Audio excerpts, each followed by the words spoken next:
Sudah tentunya setiap orang ingin berhasil, ingin sukses di dalam hidupnya. Apapun hal itu. Dan kita perlu melihat dan merenungkan apa yang menjadi penyebab atau faktor yang mendukung kesuksesan itu bisa kita raih. Sesuai orang bodoh seringkali ketika mengalami kegagalan, maka dia dengan segera menyalahkan pihak lain, termasuk juga Tuhan. Ketika dia mengatakan, ya sudah takdir, sudah nasib. Seolah-olah itu pihak lainlah yang menentukan membuat dia gagal. Saudara, kalau kita perhatikan pengkhotbah, dia dengan sangat bijaksana mengingatkan kita. Di dalam pengkhotbah 10 ayatnya yang ke-10, dia mengatakan jika besi menjadi tumpul dan tidak diasah, maka orang harus memperbesar tenaga. Tetapi yang terpenting untuk berhasil adalah hikmat.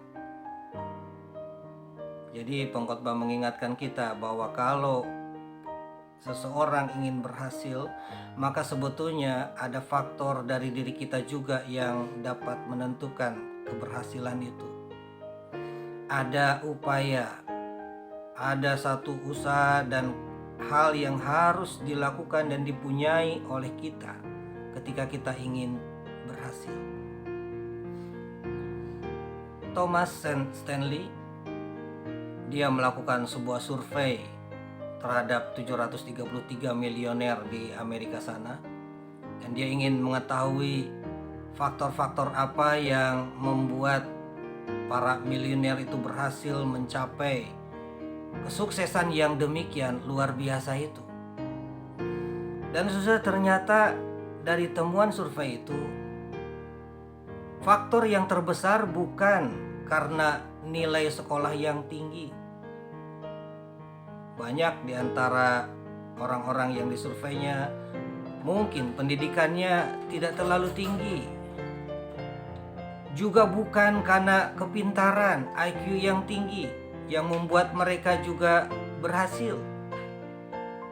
Tetapi di dalam survei yang dilakukan oleh Stanley ini, dia menemukan 10 faktor terbesar yang menentukan keberhasilan seseorang.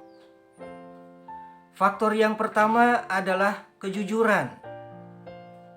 Faktor yang kedua adalah disiplin keras. Faktor yang ketiga, mudah bergaul. Faktor yang keempat, dukungan dari pasangan. Faktor yang kelima adalah kerja keras. Faktor yang keenam, kecintaan pada yang dikerjakan. Faktor yang ketujuh adalah kepemimpinan.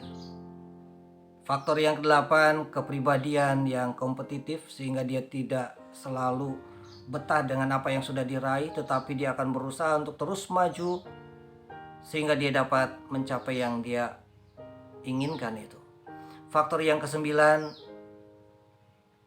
hidup yang teratur. Dan faktor yang ke-10, kemampuan untuk menjual ide. Nah, saudara, ketika kita memiliki satu keinginan, satu cita-cita dan ingin berhasil, maka biarlah kiranya kita juga berjuang untuk mencapainya. Sehingga kita dapat mencapai apa yang kita inginkan, dan di dalam berkat penyertaan Tuhan kita akan meraihnya. Tuhan memberkati.